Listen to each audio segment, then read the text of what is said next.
मैं एक राय आप सभी का अपने YouTube चैनल मैथ्स विद एक राय पर स्वागत करता हूं। दोस्तों, हम लोग एवरेज कर रहे थे। एवरेज में हमने कर लिया था टाइप 1, टाइप 2। आज हम स्टार्ट करने वाले हैं टाइप 3 के कंसेप्ट को और उसके क्वेश्चंस को सॉल्व करेंगे। टाइप 3 में हम डिस्कस करने वाले एक कंसेप्ट जो बहुत ही जबरदस्त कंसेप्ट है और इस कंसेप्ट का प्रयोग आपको percentage, profit loss, discount, SI, CI, time and distance ratio हर जगह पर होता है। ठीक है, और इस कंसेप्ट का नाम है शेष ग्रुप और पूरे ग्रुप का कंसेप्ट। तो चलिए एक एग्जांपल के द्वारा हम इस कंसेप्ट को समझते हैं। हमारा क्वेश्चन क्या है भाई, हमारा एग्जांपल क्या है कि एक वर्ग में दो सेक्शन ए और बी हैं जिसमें विद्यार्थियों की संख्या क्रमशः 40, 50 है और इनका औसत वजन जो है वो 35 केजी और 38 केजी है। तो पूरे वर्ग का औसत क्या होगा? पूरे वर्ग, देखिए यहाँ पर एक वर्ड आपको देखने को मिल रहा है, वो वर्ड क्या है भाई? पूरे वर्ग का औसत। पूरे वर्ग का औसत कहने का मतलब कि सभी का औसत एक साथ पूछा जा रहा है, ऑल ग्रुप को एक साथ कंसीडर किया जा रहा है। तो थोड़ा सा ध्यान देंगे। अब देखिए इस क्वेश्चन को हम पहले बेसिक तरीके से सॉल्व करते हैं। ठीक है, अगर मान लीजिए आप इस क्वेश्चन को जनरल मेथड से सॉल्व करना चाहते हैं तो आप बोलेंगे कि औसत बराबर क्या होता है भाई? तो औसत का जो वैल्यू होता है वो आपका होता है योग बटा संख्या। योग बटा संख्या मतलब दिए गए डाटा का योग और बटा संख्या। तो यहां दिया गया है कि जो आपको ए और बी का संख्या है, ए और बी का संख्या है वो कितना है भाई? तो ए में 40 विद्यार्थी हैं और बी में 50 विद्यार्थी। लेकिन जो इनका औसत है वो औसत कितना है? तो इसमें 35 केजी के बच्चे हैं औसतन और इसमें 38 केजी के औसतन बच्चे हैं। ये आपका दिया हुआ है। तो हम बोल सकते हैं कि अगर सेक्शन ए का बात हम करते हैं तो जो इसका योग होगा वो हो जाएगा 40 गुने 35। और अगर हम वहीं सेक्शन बी का बात करते हैं तो यहाँ मेरा योग हो जाएगा 50 गुने 38। ठीक है, और बट्टा में आप लिख सकते हैं दोनों का योग 40 प्लस 50। अब देखो एक चीज थोड़ा सा गौर करना आप कि ये जीरो और ये जीरो कैंसिल हो जाएगा, क्योंकि जितना डाटा आपको न्यूमरेटर में है उतना ही डाटा डिनोमिनेटर में है। अंश और हर के पदों में कॉमन टर्म निकल रहा है तो उसे हम कटा सकते हैं। हम पहले भी कटा सकते थे, देखिए इस चीज को हम यहाँ भी कटा सकते थे क्योंकि ये 40 था ये 50 था, तो यहाँ कैंसिल करते 10 से ये 4 और ये क्या हो जाता 5, काम खत्म। लेकिन औसत को कभी भी गलती से मत कटाइएगा क्योंकि औसत तो ऐसा डाटा है जो कि दोनों को दिया जा रहा है, दोनों का वैल्यू है। अगर आप उसे कटा देंगे तो वैल्यू ही चेंज हो जाएगा, फिर गड़बड़ हो जाएगा। इसलिए कभी भी इसको आप नहीं कटाइएगा, संख्या को कटाइएगा। तो आप यहां से करेंगे तो 35 चौका आपका हो जाएगा 140 और 38 पांचे ये आपका हो गया 190, बट्टा में ये 9 आ गया। यहां से जोड़ेंगे तो ये 330 बट्टा 9 आ गया। तो यहां से कैलकुलेट करेंगे, नतिया 27, 6 नछक 54, फिर आपका आ जाएगा नछक 54 40, नहीं न होगा 36। यहां से आप करेंगे देखिए एक बार, तो नतिया 27 हो गया तो 6 60, तो नछक 54, तो 60 54 तो फिर 60 आ जाएगा, तो फिर नछक 54, फिर नछक 54, तो मतलब 36.6 केजी जो है ये आपका वजन होगा पूरे ग्रुप का। लेकिन इस तरीके से अगर आप पेपर में क्वेश्चन सॉल्व करते हैं तो आपका समय ज्यादा लग जाएगा। तो चलिए अब इसको दूसरे तरीके से हम सॉल्व करते हैं। लेकिन ध्यान दीजिएगा, दो तरह से क्वेश्चन सेट किए जाते हैं। जब आप प्रॉफिट लॉस, एसआई, सीआई के क्वेश्चन सॉल्व करेंगे तो कुछ क्वेश्चंस ऐसे सेट किए जाएंगे जिसमें डाटा बहुत छोटा होता है और कुछ क्वेश्चन ऐसे सेट किए जाएंगे जिसमें डाटा बहुत बड़ा होता है।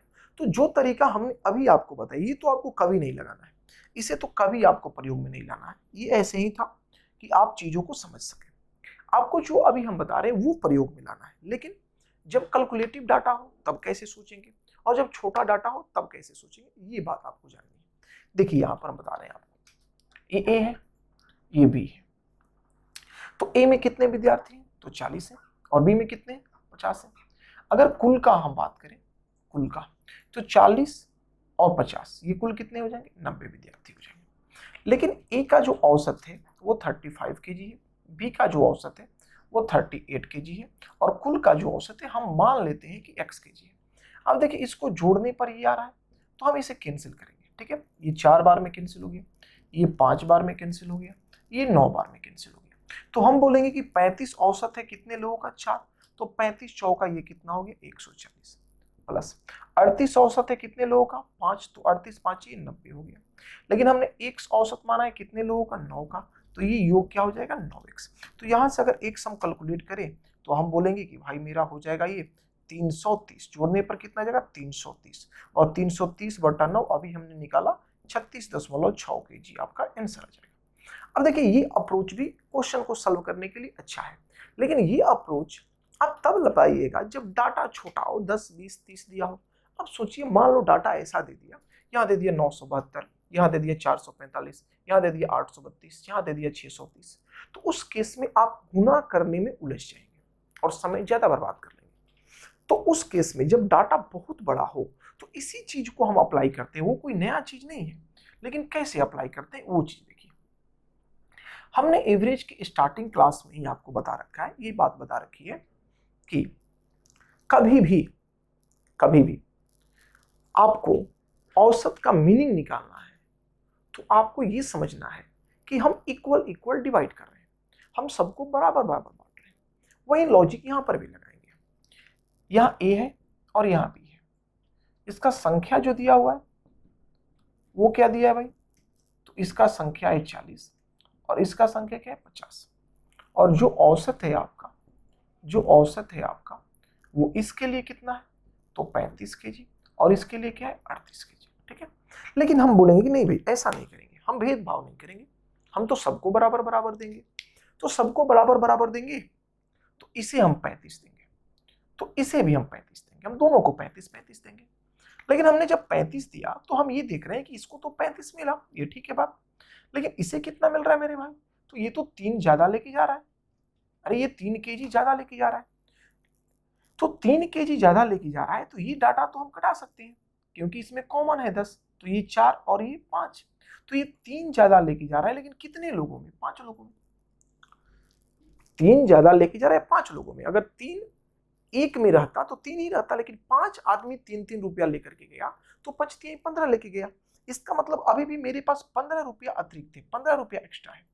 इस 15 रुपये का बंटवारा हमें कितने लोगों में करना है, तो 5 4 9 में करना है, तो 15 बटा हम क्या कर देंगे 9, यहां से कैंसिल करिएगा तो ये एक बार में चला जाएगा, और फिर ये 60 तो 9 54, वही आपका आंसर आ जाएगा 36.6 kg। तो ये तरीका आपको लगाना है। कुछ बच्चों के मन में ऐसा प्रश्न उठ रहा होगा कि सर आपने 35 को क्यों फिक्स किया, आप 38 को क्यों नहीं फिक्स किए।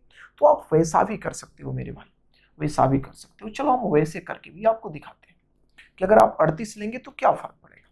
कुछ खास फर्क नहीं पड़ने वाला है, वही केस बनेगा। जैसे यहाँ पर ये ए है और ये बी है, संख्या जो आपको दे रखा है ठीक है, इसका 40 है और इसका संख्या 50 है, और जो आपका औसत है वो कितना है, तो इसके लिए 35 kg और इसके लिए 38 kg। हमने बोला कि एक काम करो भाई बराबर बराबर बांटो, हम सबको 38 दे देते हैं। हमने इसको भी 38 दिया, इसको भी 38 दिया, और संख्या को तो कटा सकते हैं, तो ये 4 हो गया और ये आपका 5 हो गया। अगर हम 38 सबको दे रहे हैं तो ये कितना कम लेके जा रहा है, तो आप बोलेंगे कि सर ये तो 3 कम लेके जा रहा है। तो एक आदमी में अगर 3 कम लेके जा रहा है तो ऐसे आदमी है कितने 4, तो 4 आदमी में ये 12 कम लेके जाएगा। कम मतलब माइनस, 12 रुपया कम हो गया। तो इस 12 रुपया कम का बंटवारा हम कितने में करेंगे, तो 5 4 9 में, तो 9 से इसे डिवाइड कर देंगे। 9 से आप डिवाइड करिएगा तो 3 से ये चला जाएगा 3 बार में, और 3 से ये चला गया 4 बार में, ठीक है। तो यहां से जब आप लेंगे, यहां से जब आप भाग देंगे तो आपका ये कितना बार में आएगा, तो 1.3 1.33 जाएगा, तो 1.33, तो इसमें से जब आप घटाएंगे तो ये आपका कितना आएगा, तो ये आएगा 36.7, वही अप्रॉक्स था, तो 36.6 आपका यहाँ भी आंसर आएगा। तो 36.6 kg पुनः आपका आंसर प्राप्त हो जाएगा। तो चाहे आप इसको फिक्स करें या उसको फिक्स करें, कोई फर्क नहीं पड़ता है। लेकिन आपको पता है कि जब हमें पॉजिटिव वैल्यू लेना होता है, जब हमें प्लस लेना होता है तो इजी होता है, लेकिन निगेटिव वैल्यू लेने में हमको दिक्कतें होती है, तो इस वजह से हम निगेटिव वैल्यू नहीं लेंगे। तो ये था पूरा अप्रोच, पूरा कंसेप्ट इस तरह के क्वेश्चंस को सॉल्व करने के लिए। तो चलिए अब हम क्या करते हैं कि कुछ परसेंटेज के क्वेश्चन लेते हैं, कुछ प्रॉफिट लॉस के क्वेश्चन लेते हैं, और लेकर के इस कंसेप्ट को अप्लाई करना हम आपको सिखाते हैं। ये मेरा एक छोटा सा क्वेश्चन है जिसे हम देखते हैं। कहा जा रहा है कि एक विद्यालय में 1000 लड़के, बॉय कितने हैं भाई? तो बॉय आपके हैं 1000। बॉय कितने हैं? तो ये 1000 है। और लड़कियां कितनी है? तो 900। गर्ल्स कितने हैं? 900। कहा जा रहा है कि 60% लड़कियां पास हुई है। पास हुई है गर्ल कितना भाई? 60%। और बॉय फेल हो गए कितने? तो फेल हो गए 30%।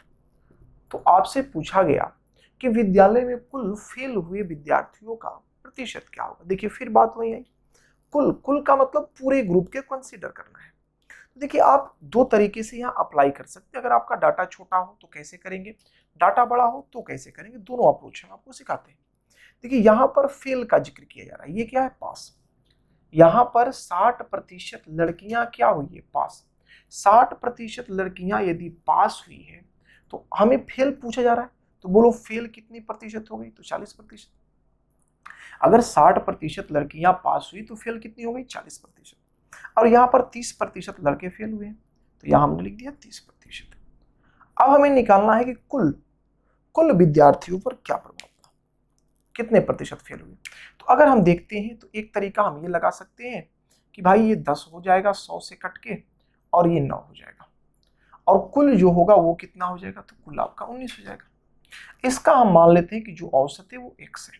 इसका औसत क्या है? x है। तो ये आपका 10 गुने 30 कितना हो जाएगा? 300, प्लस ये 9 का 36, ये हो गया 360, और इक्वल टू ये क्या हो गया आपका? 19x। तो अगर हम यहाँ से x का बात करते हैं तो 300 और 360 ये 660 हो जाएगा, और 660 बटा ये 19 हो जाएगा। तब 19 से आप ले जाइए, 19 तिया 57, 19 तिया 57। तो 57 अगर ले जाते हैं तो आपका क्या बचेगा? 11। 57 तो 11। अब 110 हो गया, 19 110, तो 19 पचे 95, 19 पचे 95। तो ये आपका 5 बार में चला गया, ठीक है। तो 19 पचे 95 आपका हुआ, तो यहाँ पर बचा कितना? तो 15 बच गया, 15 बच गया। यहाँ पर देख लीजिए, आप एक बार नहीं समझ में आ रहा, अगर कैलकुलेशन आपको दिक्कत हो रही है तो चीजों को आराम से भी समझ सकते हैं, कोई दिक्कत नहीं। ऐसा नहीं, बहुत सारे बच्चे होंगे जिनको डायरेक्ट भाग देने नहीं आ रहा होगा, तो आप इधर साइड में कर लो, लेकिन आप उतने भी बच्चे नहीं है कि आपको साइड करने की जरूरत है। आप 19 दिया यहाँ करेंगे तो क्या हो जाएगा? 57। तो ये आपका देखिए 57 हो जाएगा। तो ये आपका कितना हो गया? 23 16, 16 में 7 गया 9 हो जाएगा। हमें मिस्टेक कर रहे थे यहाँ पर, ठीक है। ये आपका 9 हो गया, तो 9 हो गया, यहाँ से 0 आ गया, ठीक है। तो 19 पाँच तो 95 जाएगा नहीं, 19 चौक 76, 19 चौक 76 हो जाएगा, ये 76, 76 हो गया। अब 76 हो गया तो भाई यहाँ पर बचा कितना आपका? तो आप बोलेंगे सर 14 बच गया, 14 बच गया। अब डेसिमल देखो, एक 0 यहाँ पर आएगा, तो 19 चौक 76, 19 पचे 95, 19 चौक 14 से, 19 सत्ते 33 से, तो 19 से ये 7 बार में चला जाएगा 133। मतलब लगभग में आपका आंसर आएगा 34.7%। तो ये आपका आंसर आ जाएगा 34.7%, ठीक है। तो ये तरीका हो। अब देखो तुमको डाटा थोड़ा सा टेढ़ा आएगा तो कैलकुलेशन करने में दिक्कत होगी, ये वाजिब सा बात है, ठीक है। और ऐसे टीचर लोगों का कैलकुलेशन खराब हो जाता है। हम लोग का कैलकुलेशन जो है वो खराब होने का रीजन है कि जब हम लोग ऑफलाइन क्लासेस लेते हैं, जब तो बच्चे क्या करते हैं, कैलकुलेशन के पहले आंसर बता देते हैं। अब ये हम लोगों को आदत पड़ जाती है कि उनके आंसर सुन करके लिखने का, जिसकी वजह से हम लोग का कैलकुलेशन थोड़ा सा वीक हो जाता है। हाँ, कैलकुलेशन करने का तरीका हम लोग बता सकते हैं, लेकिन कैलकुलेशन करना जब पड़ता है तो थोड़ा सा प्रॉब्लम टीचर के साथ हो जाता है, तो उसको आप लोग माफ करेंगे, ठीक है। चलिए आइए, यहाँ आपका है बॉय और यहाँ आपका है गर्ल, ठीक है। ये कितने लड़के? तो 1000। लड़कियां कितनी? 900। यहाँ आप इसको कैंसिल कर दो, ये 10 कर दो और ये 9 कर दो, ठीक है। औसत क्या दे रखा है? तो औसत दे रखा है यहाँ पर 30 और यहाँ पर क्या है? 40। हम बोलेंगे नहीं भाई, सबको बराबर बराबर, सबको बराबर बराबर बांटना है। हम कह रहे हैं कि भाई आप 30 सबको दो, लेकिन जब हम सबको 30 दे रहे हैं तो ये कितना ज्यादा लेके जा रहा है? 10 ज्यादा लेके जा रहा है। तो एक में 10 तो बोलो 9 में कितना ज्यादा लेके जाएगा? तो 90। ये 90 एक्स्ट्रा लेके चला गया, और इस 90 का बंटवारा कितने में होगा? 19 में होगा। अब देखो ये यहाँ पर आसान हो गया, इजी हो गया। यहाँ 19 चौक 76 और ये 140 बच गया, फिर 14, तो एक जीरो लेंगे 140, तो 19 सत्ते 33 है। तो क्या आ गया आपका 34.7%, ये आपका आंसर आ गया। तो इस प्रकार से आप अप्रोच लगाएंगे, ठीक है। आप ऐसे भी क्वेश्चन सॉल्व कर सकते हैं, आप ऐसे भी। और ये क्वेश्चन किसका है भाई? तो ये क्वेश्चन आपका परसेंटेज का है। प्रॉफिट लॉस, एसआई, सीआई, हर जगह ये अप्रोच लागू होगा, लेकिन हर जगह का क्वेश्चन हम यहाँ पर लेके सॉल्व नहीं करेंगे, क्योंकि हम एवरेज पढ़ा रहे हैं। लेकिन हम बातें आपको इसलिए बता दिए क्योंकि जब हम वहां पर जाएंगे तो वहां पर चीजों को समझने में हमें क्या होगा, आसानी होगा। तो चलिए अब हम लोग लेते हैं एवरेज का क्वेश्चन और एक एक करके उसे सॉल्व करते हैं। हमारा क्वेश्चन कह रहा है कि एक क्लास में दो खंड है, दो सेक्शन है, ए और बी, जिसमें छात्रों की संख्या 40 और क्या है, 60 है। देखिए इस क्वेश्चन को हम सॉल्व करते हैं। ए और बी ये मेरा दो खंड है, जिसमें 40 और 60 ये विद्यार्थी हैं, ये इनका संख्या है। ये क्या है भाई मेरे? तो ये इनका संख्या है, नंबर दिया हुआ है। और कह रहा है कि उनके औसत भार जो है वो 36 केजी और 42 केजी है। इसका 36 केजी है और इसका 42 केजी है। ये इसका औसत है, एवरेज है। हम शॉर्टकट में लिख देते हैं एवरेज है। तो आपसे पूछा जा रहा है कि आप भाई मेरी बता दो कि सभी विद्यार्थियों का औसत क्या होगा। सभी ग्रुप का क्वेश्चन है, आप देखो डायरेक्ट सॉल्व करना। 20 से 2 बार में चला गया, 20 से 3 बार में चला गया। हम बोलेंगे बराबर बराबर बंटवारा करो, सबको 36 दे दो। तो सबको जब 36 देंगे तो मेरे भाई ये कितना ज्यादा लेके जा रहा है? तो ये 6 ज्यादा लेके जा रहा है। तो एक में जब 6 ज्यादा लेके जा रहा है तो ऐसे 3 जन है, तो 3 में 36 18 ज्यादा लेके जाएगा। अब इस 18 का बंटवारा कितने लोगों में करना है? तो 3 और 2 5 लोग में करना है। 5 से कैंसिल करेंगे, 5 3 आई 15, 6 5 30। तो आपका आंसर आ जाएगा 39.6 केजी, अर्थात पूरे वर्ग का, पूरे विद्यालय का जो आपका औसत होने वाला है वो 39.6 केजी होगा। अगला क्वेश्चन मेरा कह रहा है कि एक वर्ग में 3 खंड ए, बी और सी, इस बार 3 खंड से, ठीक है भाई, 3 ले लो। ये ए हो गया, ये बी हो गया, ये सी हो गया, जिसमें विद्यार्थियों की जो संख्या वो 35, 40 और 45 है। 35, 40 और 45 है। ये नंबर दिए हुए हैं। ये क्या है भाई? नंबर है। और इनका जो एवरेज दे रखा है वो कितना दे रखा है? तो 14 वर्ष, 18 वर्ष और 15 वर्ष। 14 वर्ष, 18 वर्ष और 15 वर्ष। तो आपसे पूछ लिया गया है कि पूरे वर्ग का औसत भार क्या होगा। चलो भाई देखो, ये कैंसिल होने वाला है, इसको कैंसिल करो। तो 7 से ये 5 से 7 बार में चला जाएगा, 5 से 8 बार में चला जाएगा, 5 से 9 बार में चला जाएगा। अब देखिए जब ऐसा डाटा हो, 3 डाटा हो, 4 डाटा हो, तो डाटा को फिक्स करते वक्त आप थोड़ा सा सावधानी बरतिएगा। वो सावधानी क्या है कि ऐसा डाटा फिक्स करिएगा न तो सबसे बड़ा हो और न ही सबसे छोटा हो, बीच में हो। बीच में होगा तो कैलकुलेशन करने में आसानी होगा, क्योंकि उससे कितना कोई दूर है और कितना कोई नजदीक है ये सोचना इजी हो जाता है। तो आप एक काम करिए, देखिए यहाँ 14 सबसे बड़ा है और 14 सबसे छोटा है और 18 सबसे क्या बड़ा है। हम बीच वाला 15 फिक्स कर लेते हैं। हमने 15 को फिक्स कर लिया। चलो भाई, हमने बोला कि हम सबको 15 देंगे, सबको बराबर बराबर देंगे। लेकिन ये 15 तो ले गया, अच्छा बात है, लेकिन ये 3 ज्यादा लेके जा रहा है और ये जो है 1 कम लेके जा रहा है। तो 1 कम लेके जा रहा है तो 7 में कितना कम लेके जाएगा? तो 7 कम लेके जाएगा।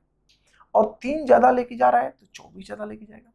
तो ये 24 ज्यादा लेकर के गया और ये 7 कम लेके गया। तो फाइनली हुआ क्या?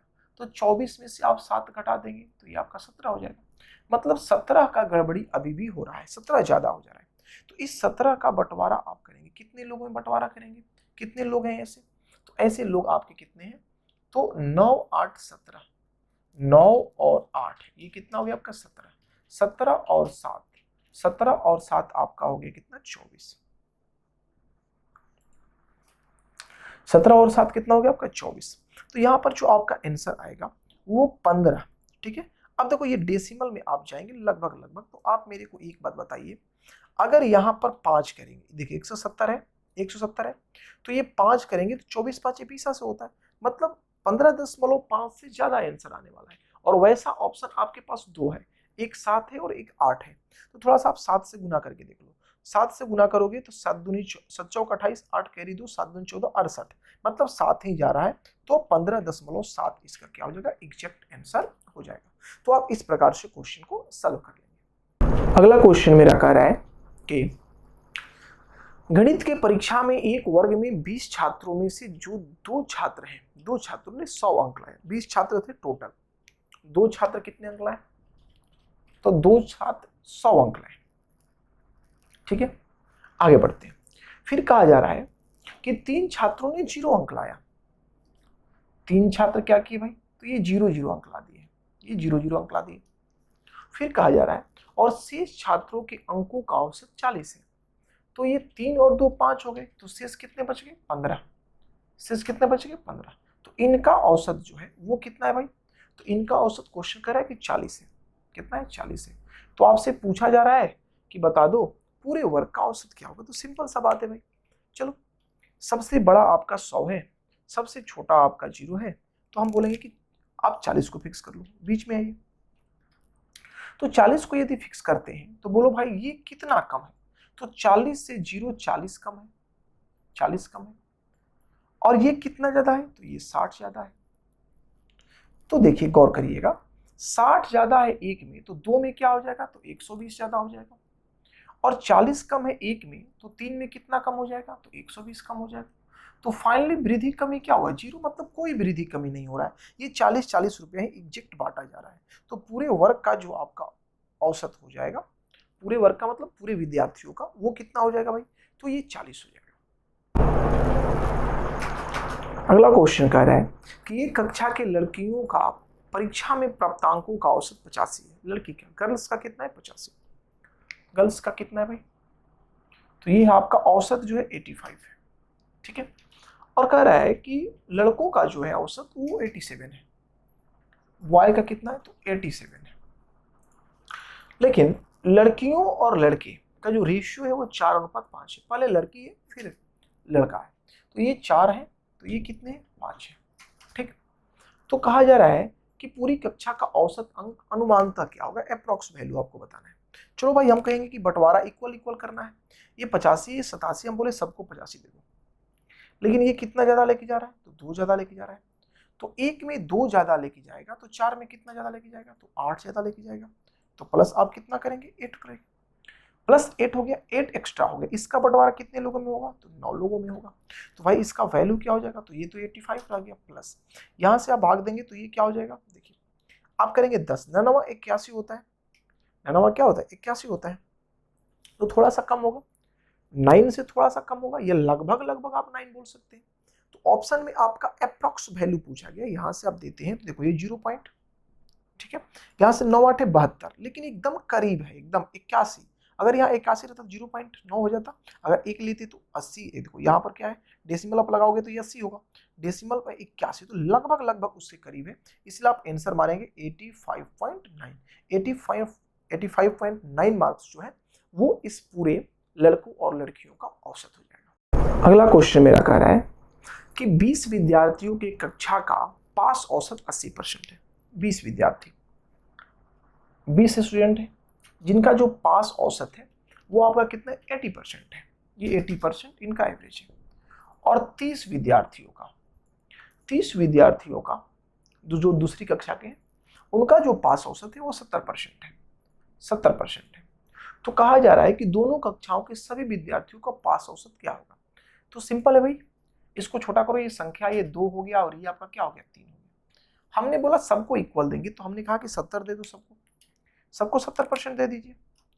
तो आप 70 दिए तो ये कितना ज्यादा लेके जा रहा है, तो ये 10 ज्यादा लेके जा रहा है।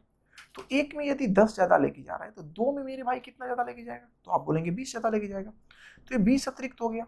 इस 20 का बंटवारा हम करेंगे 3 और 2 कितने में, 5 में। तो यहाँ से कैंसिल हो गया 4, तो 70 और 4 ये कितना हो गया, 74%।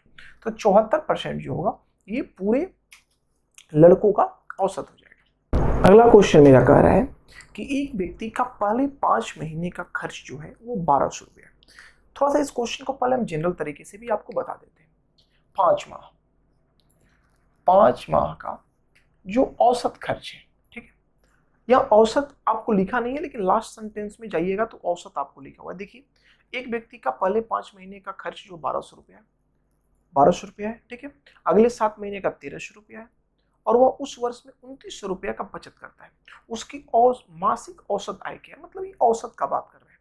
तो 5 माह में इसने औसतन क्या किया है, तो 1200 रुपया जो है वो खर्च किया है। और अगले 7 माह में इसने औसतन क्या किया है, तो जो खर्च किया है वो राशि कितना है, 1300 रुपया, 1300 रुपया है, ठीक है। और इसने टोटल 12 माह में, यह क्या था, खर्च था, ये क्या था, खर्च। लेकिन 12 माह में 12 माह में जो उसने बचत किया है, बचत वो कितना है मेरे भाई? तो 12 माह का जो बचत है वो उसका 29 रुपया है, 29 रुपया है। तो आपसे पूछ लिया गया है कि बताओ उसकी मासिक औसत आय कितनी थी। तो सबसे पहले तो आप एक बार बताइए कि टोटल वो खर्च कितना करता है। तो टोटल खर्च का जब बात आएगा तो आप बोलेंगे कि एक माह में 1200, तो 5 माह में 5 गुनी 1200, 12 25 60, 6000, ठीक है। एक माह में 1300, तो 7 माह में 13 9100, ये आपका 9100 हो गया। तो टोटल जो इसने खर्च किया और जो बचत किया, अगर इनकम का बात करें, टोटल इनकम जो इसका होगा, तो 5 महीने में खर्च कर गया 6000 रुपया, ठीक है, और 7 महीने में खर्च किया 9100 रुपया, और इसने क्या किया, तो जो बचत कर लिया वो कितना है, 2900 रुपया। तो टोटल जो इनका इनकम जो हुआ वो क्या हुआ भाई? तो यहाँ आपका हो जाएगा, देखिए ये आपका 3000, 9 12000, 12 6 18000, जोड़ेंगे तो कितना आ जाएगा, 18000 रुपये। तो इनकम हुआ। लेकिन आपसे क्या पूछा गया? आपसे पूछा गया एवरेज, आपसे पूछा गया एवरेज, औसतन, या एवरेज आपसे औसतन पूछा गया। तो 18000 रुपया ये कमा रहा है साल भर में। तो आप 12 से भाग देंगे तब तो आपका मासिक औसत निकलेगा, क्योंकि आपसे क्वेश्चन में पूछा गया उसकी मासिक औसत क्या है। तो ये एक साल में 12 माह में 18000 रुपये कमाता है। तो एक माह में क्या हो जाएगा भाई? तो ये कमाएगा आपका 1500 रुपया, ठीक है, 1500 रुपया, क्योंकि यहाँ से कैंसिल करेंगे तो 12 एकम 12 हो जाएगा, और 12 25 60, 1500। तो 1500 रुपये इसका आंसर होगा। ये था तो एक तरीका हुआ जनरल से इसको सॉल्व करने का। लेकिन आप देख रहे हैं कि इसमें समय थोड़ा ज्यादा लग रहा है मेरा, तो ऐसे समय को बचाएंगे। अब समय को हम बचाते हैं। देखिए हम अप्रोच कैसे लगाएंगे क्वेश्चन को थोड़ा फास्ट सॉल्व करने के लिए, क्या हमारा अप्रोच होना चाहिए। अब पहले एक बात बताओ कि 5 महीने में ये करके रहा था खर्च, तो 5 महीने में औसतन इसने खर्च किया था 1200 रुपया, और 7 महीने में खर्च क्या किया था, तो 7 महीने में इसने औसतन जो खर्च किया था वो 1300 रुपया था। हम कहेंगे नहीं भाई ऐसा मत करो, हर महीने में 1200 ही खर्च करो, हर महीने में 1200 ही खर्च करो। तो ये कितना ज्यादा खर्च कर रहा है, 100 ज्यादा खर्च कर रहा है। तो 100 ज्यादा खर्च कर रहा है तो 7 में कितना ज्यादा खर्च करेगा, 700, 700 ज्यादा खर्च करेगा। तो 700 ज्यादा खर्च करेगा, 700 ज्यादा खर्च करेगा तो कितने माह में, कितने माह में? तो आप बोलेंगे कि 7 5 12 माह में। तो ये इसका औसतन खर्च हुआ एक माह का। औसतन खर्च क्या हो गया, एक माह का। तो एक माह का खर्च हुआ, लेकिन हमें तो पहले 12 माह का खर्च टोटल निकालना होगा। तो आप इसमें क्या करेंगे, 12 से गुना करेंगे। तो 12 से गुना करेंगे तो देखिए ये आपका कितना हो गया, 12 12 44, ये 14400 हो गया, और ये 12 से 12 कैंसिल हो जाएगा, ये कितना हो गया आपका 700 हो गया। ये इतना इसका हुआ साल भर में खर्च। लेकिन क्वेश्चन में साथ ही साथ दिया है कि वो जो बचत करता है, वो जो बचत करता है वो कितना करता है भाई, तो 2900 रुपया बचत भी कर रहा है, 2900 रुपया बचा भी रहा है। तो ये आपका जाकर के टोटल इनकम नहीं हो जाएगा, ये टोटल इनकम नहीं हो जाएगा, बोलिए। तो ये आपका हो जाएगा टोटल इनकम। तो यहां से आप देखेंगे तो ये आपका हो गया 15100 और 2900 मिलकर ये आपका 18000 हो गया। तो 18000 रुपया जो हो गया ये आपका साल भर का हुआ। अगर मासिक आपको निकालना है इनकम तो 12 से भाग दे दीजिए, या भाग देंगे आपका आंसर कितना आ जाएगा, 1500।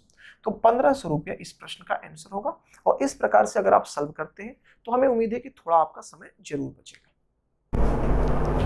अगला क्वेश्चन मेरा कह रहा है कि कोई कंपनी, यहाँ थोड़ा सा मिस्टेक है देख लीजिएगा, कोई कंपनी प्रति माह 2 वस्तुएं बनाती है, उसका औसत पहले 3 महीने का 400 रुपये है।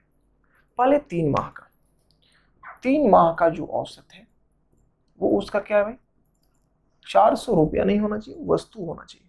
400 नहीं है, 4000 है, ठीक है, 4000 वस्तु है।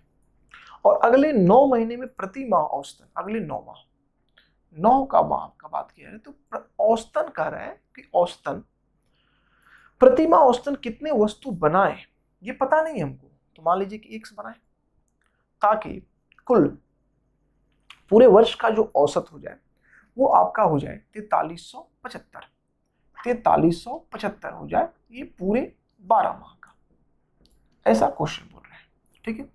तो हमने बताया है कि इसको सॉल्व करने का 2 तरीका है। ये अब देखिए शेष ग्रुप का बात हो गया क्योंकि ये पार्ट पूछा जा रहा है, पहले ये कुल पार्ट पूछा जा रहा था, अब शेष पार्ट पूछा जा रहा है।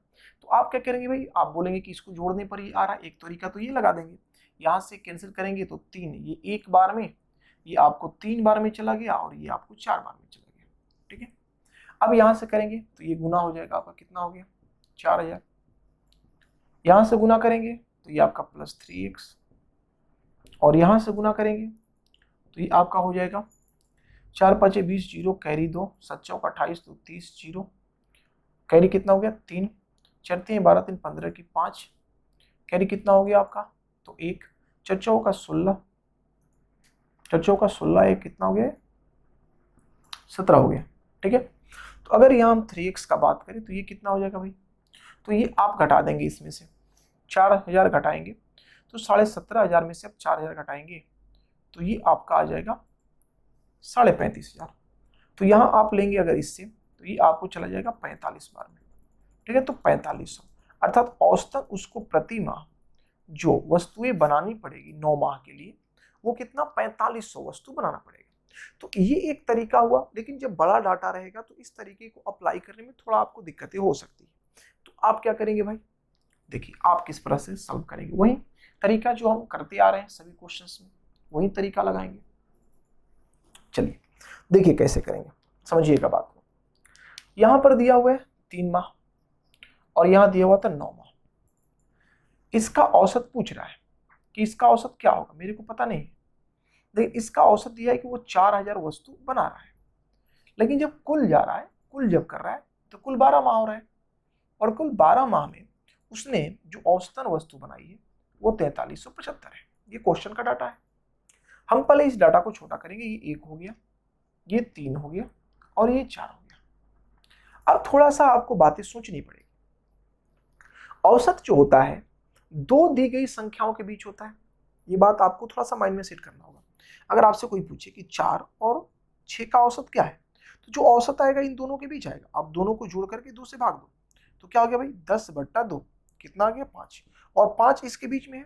तो ये बात हम समझाना चाहते हैं, इसका यहाँ पर जरूरत नहीं, मिटा देते हैं कि औसत जो होगा वो हमेशा दी हुई संख्या के बीच होता है। ये लॉजिक तो पहले आपको जानना होगा।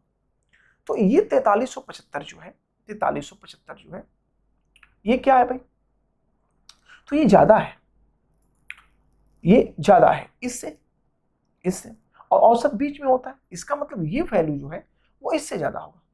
4375 से ये क्या होगा, ज्यादा होगा। तो 43 से 75 से जब ज्यादा होगा तो अब कैसे अप्रोच लगाएंगे, आपको एक बात बताइए, औसतन तो कहीं रहा है क्वेश्चन में कि औसतन जो है वो 4375 है, लेकिन इसको ज्यादा मिलना चाहिए, इसको क्या होना चाहिए, ज्यादा मिलना चाहिए इस डाटा से 4000। तो आप एक बात बताइए, यहां पर ये 4000 अगर है और ये कितना है 4375, तो हम सीधा बोलेंगे कि भाई ये 4000 मान लो सबका पैसा है, 4000 सबको पैसा है। लेकिन जब औसतन बंटवारा किए तो ये 375 जो है वो ज्यादा मिल रहा है। सबको क्या हो रहा है, हमने अगर 4000 सबको दिया तो 375 सबको ज्यादा मिल रहा है।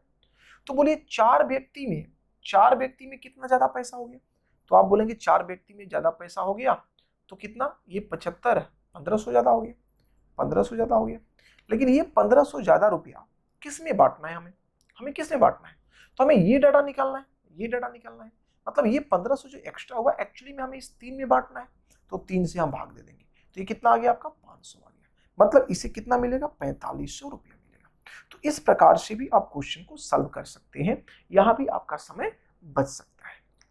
अगला क्वेश्चन मेरा कह रहा है कि नीचे आवृत्ति वितरण डाटा दिया गया है, यदि औसत आयु 17 वर्ष है तो एम का मान क्या होगा, एम का वैल्यू पूछा जा रहा है। देखिए आपका यहाँ पर वर्ष दिया हुआ है, आयु कितना है भाई, तो 8 है, 20 26 19 29, 8 20 26 और ये आपका है 29, ये एज है, आयु है, एज है। ठीक है, और जो संख्या नंबर जो दिया है,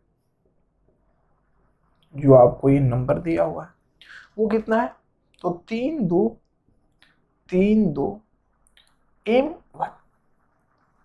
अब ये कहा जा रहा है कि इस डाटा का जो औसत है वो 17 वर्ष है, तो एम का वैल्यू क्या है, तो इजी है भाई, एम का वैल्यू आपसे पूछा जा रहा है। अगर औसत 17 है तो देखो सीधा कर लो, इजी क्वेश्चन। 8 3 का 24, इसका योग 24 हो जाएगा, ये 20 दूनी 40 हो जाएगा, प्लस ये आपका 26 एम हो जाएगा, प्लस 29 हो जाएगा। और टोटल जो संख्या ये योग हो गया, संख्या कितना हुआ, तो 3 2 5 1 6, तो 6 प्लस एम हो जाएगा। और इसका औसत दे रखा है 17। आप कैलकुलेट कर लीजिए यहाँ से, देखिए ये आपका कितना हो गया 40, इसे 30 मान लीजिए, तो 40 30 70, 70 हो गया। और इसे 23 मानिए क्योंकि 24 था, एक उसमें चला गया, तो ये आपका हो गया 23। तो 70 और 23 आपका हो गया 93 प्लस 26 एम इक्वल टू 17 छक 102, ठीक है। और ये 17 एम हो गया। तो अगर यहाँ से घटाएंगे तो 26 में से 17 जाएगा तो 9 एम आपका आएगा। और 9 एम बराबर यहाँ कितना आ गया 9, क्योंकि 102 में से आप 93 घटाओगे तो आपका 9 आएगा। तो एम का जो वैल्यू मेरे भाई होगा वो 1 होगा। तो यहाँ एम का जो वैल्यू है वो 1 है। इजी क्वेश्चन है, ऐसे क्वेश्चंस में ज्यादा आप दिमाग लगाएंगे तो और कॉम्प्लिकेटेड हो जाएगा, इसलिए इजी क्वेश्चन को इजी तरीके से सॉल्व कर लो। क्वेश्चन मेरा कह रहा है कि एम छात्रों की एक कक्षा की परीक्षा के प्राप्तांकों का जो औसत है वो मेरे भाई 70 है। एम छात्र हैं जिनका औसत प्राप्तांक कितना है 70 है। फिर कहा जा रहा है कि एन छात्रों का 91 है, एन छात्र का कितना है 91 है। और यदि दोनों कक्षाओं के प्राप्तांकों को मिला दिया जाए तो औसत 80 हो जाता है। अगर दोनों को आप मिला देते हैं, एम प्लस एन कर देते हैं, तो इसका औसत जो है 80 हो जाता है। तो आपसे पूछा गया है कि N by M equal to क्या होगा, N by M equal to क्या होगा। तो सीधा कर लो भाई, ये आपका हो गया 70 एम, ये आपका हो गया 91 एन, और इक्वल टू ये क्या हो जाएगा 80 एम प्लस 80 एन। तो यहाँ से आप क्या करेंगे, 91 में से 80 घटाएंगे तो 11 एन इक्वल टू आपका क्या आ जाएगा, तो ये 10 एम आ जाएगा। अब आपको निकालना है क्या, तो आपको निकालना एन बाई एम। तो एन बाई एम का वैल्यू आपका जो होगा वो क्या होगा भाई, ये इधर आ जाएगा। तो 10/11, 10/11 जो है वो इस प्रश्न का आंसर होगा। आप देखो एलिगेशन भी लगा सकते थे, ऐसा बात नहीं, एलिगेशन से भी सॉल्व हो जाएगा।